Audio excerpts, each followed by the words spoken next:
o inferno foram lançados para dentro do lago de fogo. Esta é a segunda morte, o lago de fogo. E se alguém não foi achado inscrito no livro da vida, este foi lançado para dentro do lago de fogo. Hoje nós vamos trabalhar o tema, o juízo final e a glorificação. A gente vai trabalhar um pouquinho aqui os detalhes do juízo final e dando abertura, dando iniciação para a glorificação dos filhos de Deus, para dar continuidade então na próxima quarta-feira. E quando a gente olha para a ação do grande juízo ou o juízo final, a gente tem que entender algumas coisas importantes, porque a própria justiça de Deus, ela exige um tribunal final. Por ser Deus justo, é obrigatório o acontecimento desse juízo final. Por que razão? Porque Deus havia feito um pacto com Adão, em que as duas partes tinham que cumprir as ordenanças. Adão foi infiel. E como ele foi infiel, então tem que haver o grande julgamento. E esse grande julgamento, que está então programado para acontecer, será para alguns a absolvição nos méritos de Cristo, mas para outros a condenação final por terem justamente rejeitado o Senhor Jesus. Então o juízo final é o início pleno da glorificação dos eleitos, dos filhos de Deus. Veja, a gente já inicia aqui. A gente tem o que a teologia reformada chama de o agora já, mas ainda não. Nós já experimentamos, já temos o gozo de Cristo conosco, habitando em nós através do Espírito Santo. Nós temos a presença do Filho de Deus, eis que estou convosco todos os dias até a consumação do século. Nós temos a experiência de que Deus está presente conosco, mas ainda temos dificuldades de relacionamento e ainda não experimentamos plenamente porque temos em nós a natureza pecaminosa. E essa natureza pecaminosa é justamente aquele percalço que vai nos tirando o gozo da presença de Deus. É por isso que a gente não tem tanto prazer em Deus como deveríamos ter. Então a gente verá isto hoje aqui, que esse julgamento ele põe final a tudo aqui e inicia então a glorificação. O capítulo 20 de Apocalipse nos apresenta a seguinte estrutura, e se você observar aí está pequenininho lá, está pequenininho, mas essa estrutura que eu retirei do reverendo Hernandes, então não é minha, o mérito é dele, mas eu concordo com ele, que os versículos 1 a 3 dizem a respeito à prisão de Satanás, 7 a 10, ou melhor, 4 a 6, o reinado dos salvos com Jesus no céu, que ainda já estão lá as almas. Depois, a derrota final de Satanás, 7 a 10, e o texto que nós lemos, o juízo final de 11 a 15. Dentro da visão do contexto geral, nós temos algo muito interessante para ser declarado aqui. Primeiro que em Apocalipse 19, 20, nós temos já a declaração, como se tivesse sido já declarado ou acontecido, a condenação da besta e do falso profeta. Apocalipse 19, 20, por favor, leiam esse texto por gentileza. Está na tela. Mas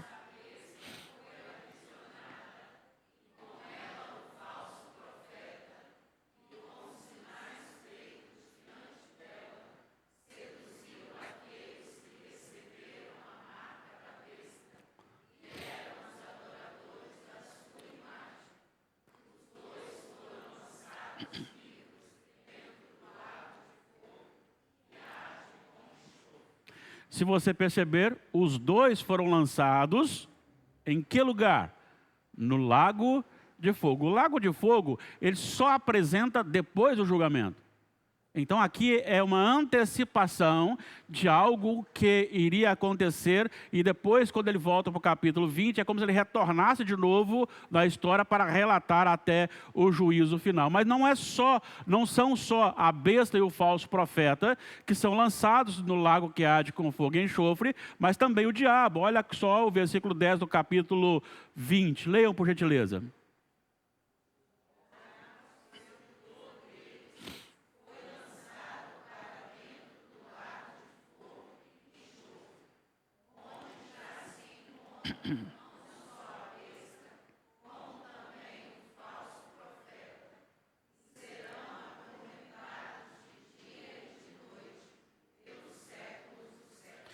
Por que ele diz aqui, o diabo, o sedutor deles, foi lançado para dentro do lago de fogo e enxofre, onde já se encontram? É porque ele já tinha citado no capítulo 19, que a besta e o falso profeta estavam lançados no lago que arde com fogo e enxofre.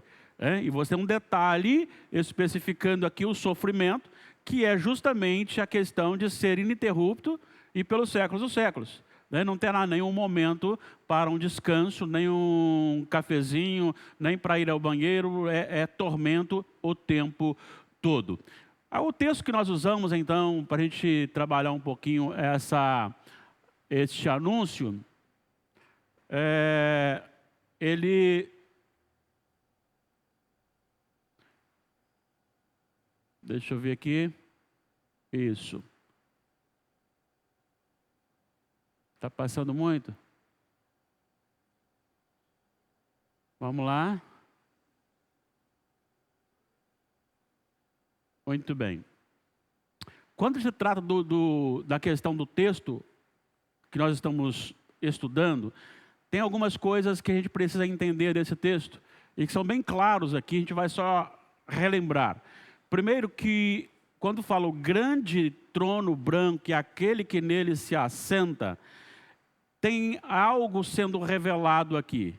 E por que Jesus revela a João, e João descreve um trono, mas não um trono comum, um trono grande.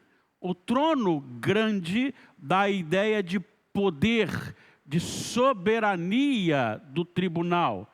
É algo muito acima daquilo que nós temos aqui, que pode, ainda que seja o Supremo Tribunal Federal que nós temos hoje, que é a instância superior, que julga todos os outros, ou seja, você está na primeira instância, você perdeu, você pode recorrer à segunda, e assim até chegar no Supremo. No Supremo, então, encerra, mas você pode mostrar a falibilidade dos juízes.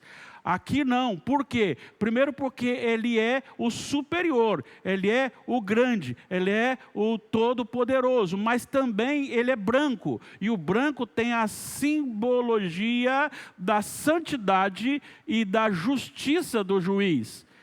Por que esse juiz ele tem essa característica? É porque quem se assenta nesse trono não é ninguém menos do que o próprio Senhor Jesus. E não está aí para a nossa leitura, mas se você ir comigo, a primeira epístola de Pedro, capítulo 2, versículos 21 e 22, nós lemos: porquanto para isso mesmo fostes chamados, pois que também Cristo sofreu em vosso lugar, deixando-vos exemplo para seguir de seus passos, o qual não cometeu pecado, nem dolo algum se achou em sua boca. Você encontra essa mesma afirmação de Jesus sem pecado na primeira epístola de João, capítulo 3, versículo 5, e encontra também em Hebreus, capítulo 4, versículo 15, dizendo que Jesus veio, sofreu, morreu sem pecado. E agora ele vem como juiz, e esse juiz ele é puro, ele é santo, ele é extremamente justo. Mas também, você tem no capítulo 20 de Apocalipse, versículo 11, dizendo que a terra e o céu tentaram fugir da sua presença, e não achou lugar para eles. Vamos pensar aqui que a terra está hoje corrompida por causa da maldição que veio sobre Adão.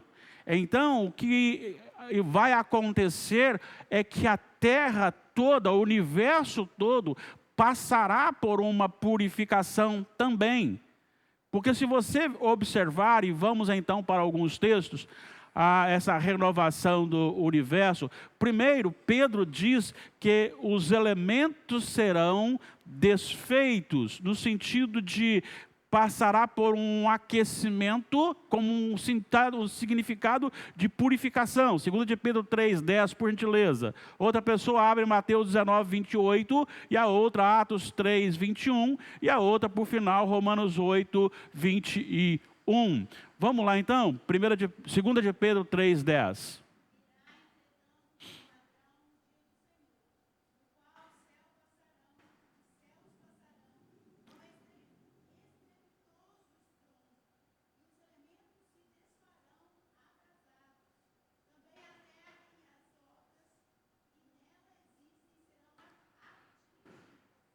É o estado de purificação que ela sofrerá, que ela passará. Agora a questão da regeneração, Mateus 19:28.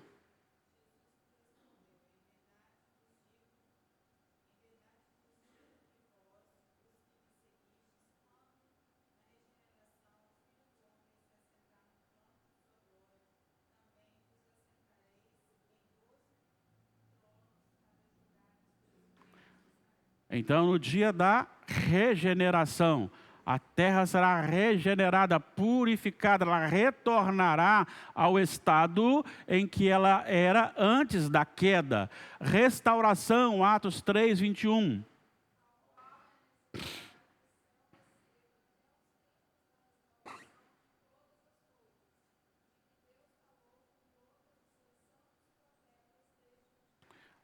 A restauração.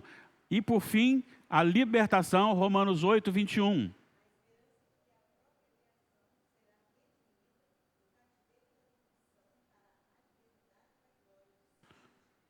Então esse julgamento final, esse trono branco, ele é grande e ele domina no sentido de pureza, justiça e de purificação também do universo. O universo também estará participando desse grande julgamento no estado de libertação da sua maldição, como o próprio Paulo diz em Romanos, que a própria criação, ela anseia a manifestação da glória dos filhos de Deus, quando ela também experimentará, então, esta libertação, esta purificação, certo?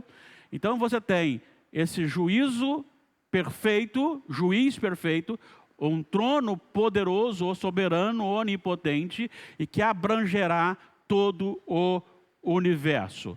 Nós temos também aqui que todas as pessoas também passarão por esse julgamento. Se nós olharmos os versículos seguintes, ele vai dizer também: vi também os mortos, os grandes e os pequenos, postos em pé diante do trono. Então se abriram livros, ainda outro livro, o livro da vida foi aberto, e os mortos foram julgados segundo as suas obras, conforme o que se achava escrito nos livros. O julgamento ele é universal e ninguém poderá escapar dele. Vejam, desde Adão, aquele que desapareceu, que morreu em algum lugar e nunca foi encontrado, aquele que por um acidente caiu em alto mar e foi devorado pelos peixes, aquele que foi queimado, aquele que, onde ele estiver, não importa, todos compareceremos perante o tribunal de Deus. Os mortos estarão lá, ou seja, haverá uma ressurreição universal. Nós não cremos em duas ressurreições, primeiro de um grupo, depois de outro. Nós cremos mais evidência de uma só ressurreição para o dia final, sendo que uns receberão uma penalidade e outros outra por causa de Cristo. Mas todos estarão na presença do Senhor. E aqui há algo muito interessante, porque diz que nos livros há livros e o livro. É claro que a visão aqui é simbólica. Deus não precisa ficar registrando os atos de todo mundo num livro. Ele é onisciente. Ele é onisciente. Mas tudo aquilo que todo mundo pensou, falou, fez ou deixou de fazer, tudo isso está registrado. Está sendo registrado e ainda será registrado, e no último dia ele chamará a dona Ingrid, abrirá os livros, um dos livros, e lá estará a vida da irmã Ingrid, da irmã Damares, do irmão Mateus, a minha vida, a sua vida, os nossos atos. Pior, não são só os atos, estarão as motivações dos atos. O que o meu coração fez, ou o que ele motivou a fazer. Por que eu fiz? Qual a motivação daquilo? Aquilo que eu deixei de fazer, aquilo que eu realizei. Todas as coisas estarão ali e serão expostas diante do Senhor. Então não tem como, Deus não precisará de testemunhas. Porque tudo está registrado. E Jesus ainda fala mais. Jesus fala que as nossas palavras serão usadas ou para a nossa salvação ou para a nossa condenação. Em Mateus capítulo 12. Esse julgamento, embora seja universal, todos comparecerão. E todos têm tudo já escrito nos livros, e Deus sabe todas as coisas, ele será também individual. Ele chamará um por um, e ali estará escrito a minha ação, a sua ação, e tudo está ali para documento, sendo a nosso favor, porque vai estar registrado também quando você aceitou Jesus Cristo como seu Salvador, e vai estar registrado daqueles que não aceitaram. Então, todos nós estamos expostos diante do tribunal de Deus. Este é o julgamento do grande dia. Este é aquilo que acontecerá com todos nós. Agora, há algo bonito nisso aqui, e aí começa a questão do que me chama a atenção, porque ao mesmo tempo que todos nós estaremos para sempre, ou melhor, diante do Senhor, com todas as nossas ações, omissões, pensamentos, motivações, também a morte e o inferno serão lançados do lago que arde com fogo e enxofre.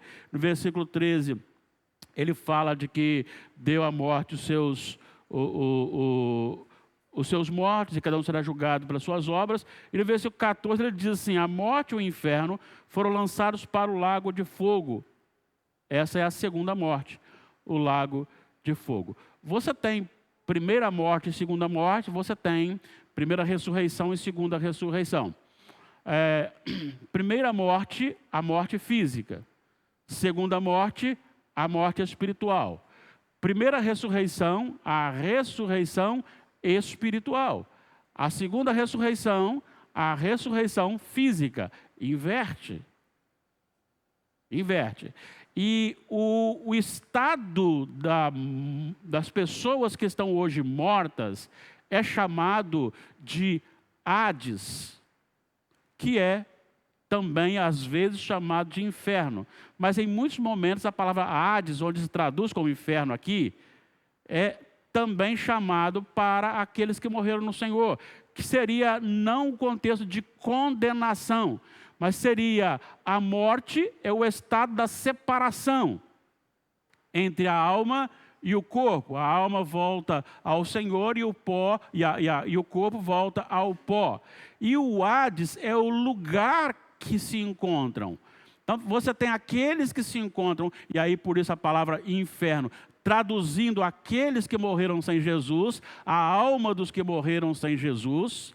Mas também você tem, em algumas partes, a palavra Hades para os outros, no sentido de separação, ainda separação, não com o gozo eterno ou completo diante de Deus. Então a morte é o estado de separação da alma do corpo. O Hades é o lugar em que se encontram a alma dos que morreram. Agora, o texto diz que tanto um quanto o outro foram lançados no lago eterno, o lago que arde com fogo e enxofre, o que é a condenação dos ímpios. Deu para entender? Agora, veja, o que é o lago de fogo? Enquanto a morte é o estado de separação da alma do corpo, e o inferno é o lugar em que essa alma sem Jesus se encontra, ou às vezes até mesmo não como inferno, mas como estado de morte, o Hades, ou melhor, o lago de fogo, é o local em que os dois estão no mesmo patamar. Tanto a separação, a morte, no sentido de estado, está morto, não separado, apenas morto, e ao mesmo tempo é o lugar. Então o lago será o lugar onde os ímpios estarão eternamente em constante tormento de corpo e alma. Ali você tem o lançamento da morte e do inferno. Ao mesmo tempo, o estado e o lugar estarão no mesmo local e com a mesma função. Agora, tem uma coisa importante, porque a Bíblia traz aqui alguns adjetivos para apontar a como será lá o lago que arde com fogo e enxofre. Ele fala que será um lugar de choro e ranger de dentes. Isso é para mostrar o grau de sofrimento, de tormento. Você faz isso quando você está num terrível sofrimento, você tranca os dentes, né? Você quer ver uma coisa? Quando eu vou ao dentista, eu estou lá relaxado, quando eu percebo, eu estou segurando com força aqui assim, como se é automático. Aí eu relaxo de novo. Aí daqui a pouquinho, por quê? Porque você tem aquele problema de nervosismo do dentista. Ali será um sofrimento que arrancará choro e ranger de dentes. Também será como um lago de fogo, ou seja, com sofrimento, tormentos como de um fogo, ainda mais verme que come constantemente, morde constantemente, sem cessar. Já imaginou? Você já imaginou? Você ser como se estivesse sendo fisgado, comido por vermes, mas não acaba? Não acaba. A ideia é essa, vergonha eterna, você vê a glória de Deus e você está no estado de vergonha. Aí para piorar, esse é o tormento final da exclusão da face de Deus. Porque até agora você tem os ímpios também experimentando da graça de Deus, chamado graça comum. Eles trabalham, eles recebem, eles têm saúde, eles têm bens, eles são felizes em muitos aspectos, têm prazeres, e Deus os abençoa. Por quê? Porque Deus ainda está gerindo um governo sobre ele de misericórdia. Mas haverá um tempo que essa misericórdia se encerrará e eles serão afastados da face de Deus e apenas receberão a ira de Deus, somente a ira de Deus. Em contrário a isso, você tem, para os eleitos de Deus, o que aponta para a salvação. E é importante porque o critério para a salvação não está em estar aqui no templo num dia de jogo de seleção brasileira.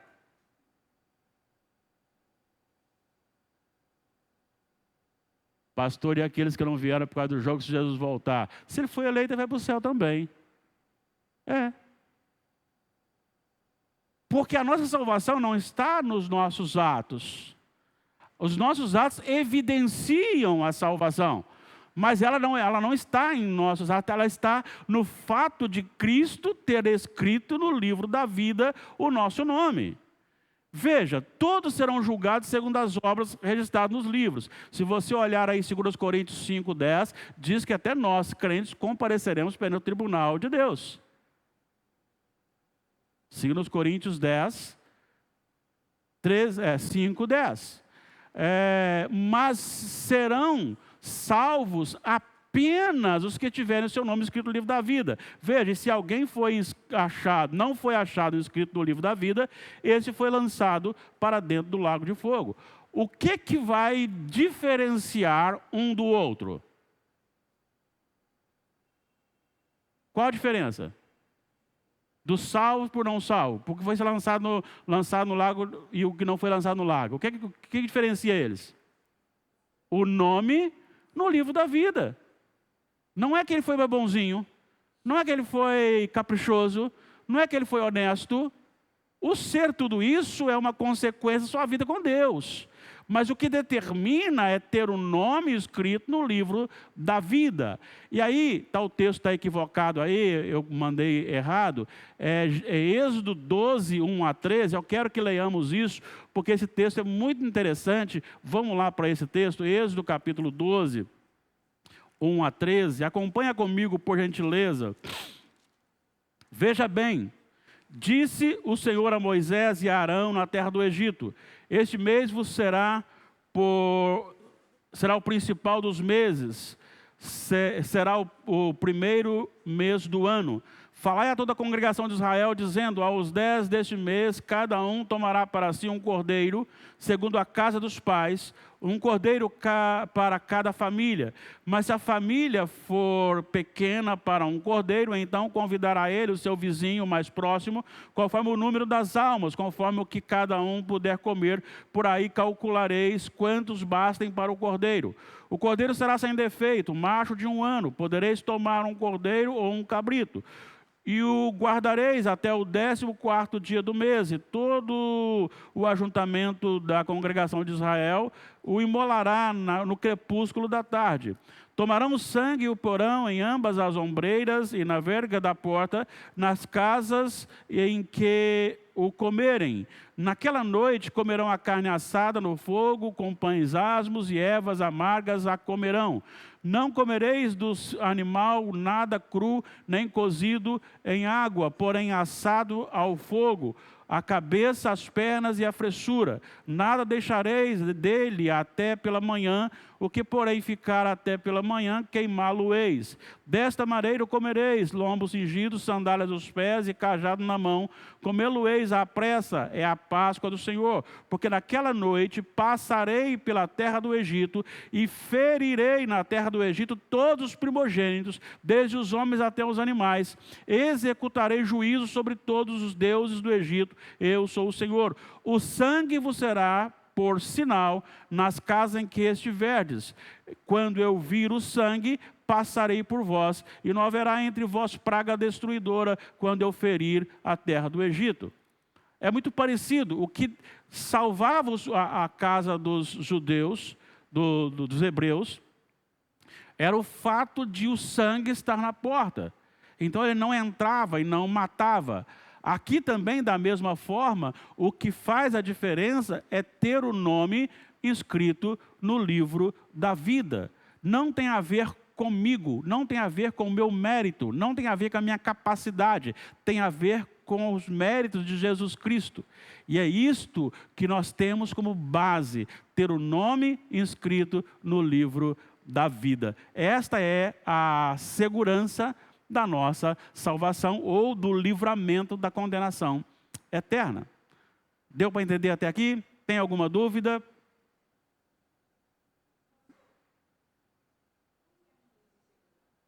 Existe. O inferno, nós chamamos o inferno de Hades, que é o termo para inferno é Hades, que é o estado das almas que estão sem Cristo. O lago de fogo que será o final. Porque o lago de fogo é quando pega todas as pessoas, diabo, a besta, o falso profeta, e todos aqueles que não têm o nome escrito no livro da vida, ou seja, os ímpios, e os tira da presença de Deus. O lago de fogo é a ausência da presença de Deus, a ausência da misericórdia de Deus, a ausência da bondade de Deus, onde eles estão só debaixo da ira de Deus, em corpo e alma, já ressuscitados, em corpo e alma. Então, a expressão lago de fogo é justamente esse estado após o juízo final. Tem alguma dúvida a mais? Não havendo, vamos então para a conclusão. Vamos lembrar aqui que ele disse, aqueles que não foram achados escritos no livro da vida foram lançados lá. Ou seja, quem está no livro da vida não será lançado lá. Muito bem. O juízo final carrega consigo duas realidades. Primeiro, para os que rejeitam a Jesus. Para os que rejeitam Jesus, o julgamento final, a volta de Jesus, será um terrível dia. Terrível dia por quê? Porque a porta da salvação é fechada.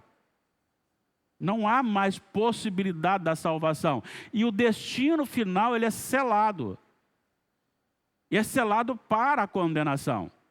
E para piorar a situação, diz o apóstolo Paulo que todo joelho se dobrará e confessará que Jesus é Senhor. Eles farão isto, reconhecerão isto, muito embora não experimentarão isto. Então será um terrível dia para aqueles que estão ou que morreram sem o Senhor Jesus. E a segunda realidade são para os que se lançaram em Cristo. Será então um dia glorioso, majestoso e que deve ser ansiado, buscado, orado, para que o Senhor venha, para que o Senhor retorne, porque nesse dia não será aberta simplesmente a porta para a salvação, porque a porta para a salvação é Cristo, já está aberta para nós. Mas será aberta a porta para a glorificação plena. Só você pensar na ideia de que nunca mais você terá pecado, nunca mais você ficará enfermo, nunca mais você envelhecerá, nunca mais você terá nenhuma limitação ou maldição do pecado. Você conviverá com o Senhor Deus, Ele descerá para a terra. Ele diz, eu descerei, eu vi a Nova Jerusalém descendo, isso é para quarta-feira que vem, e o Senhor descendo para tabernacularizar, para morar, habitar com o seu povo. Com o seu povo. E aí tudo que diz respeito à maldição da salvação não estará presente. É a consumação disso.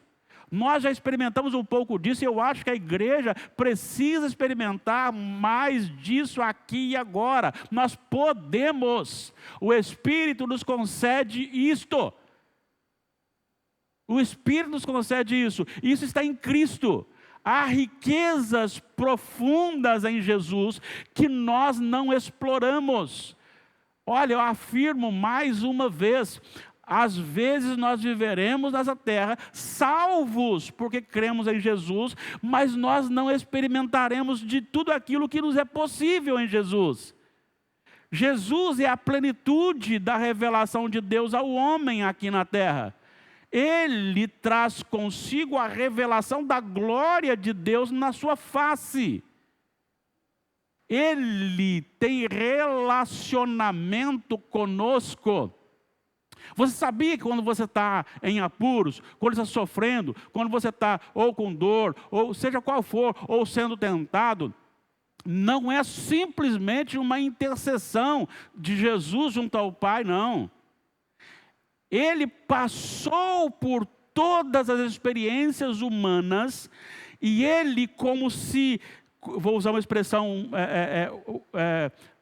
bem humanizada, é como se ele descesse ao nosso lado e sofresse conosco.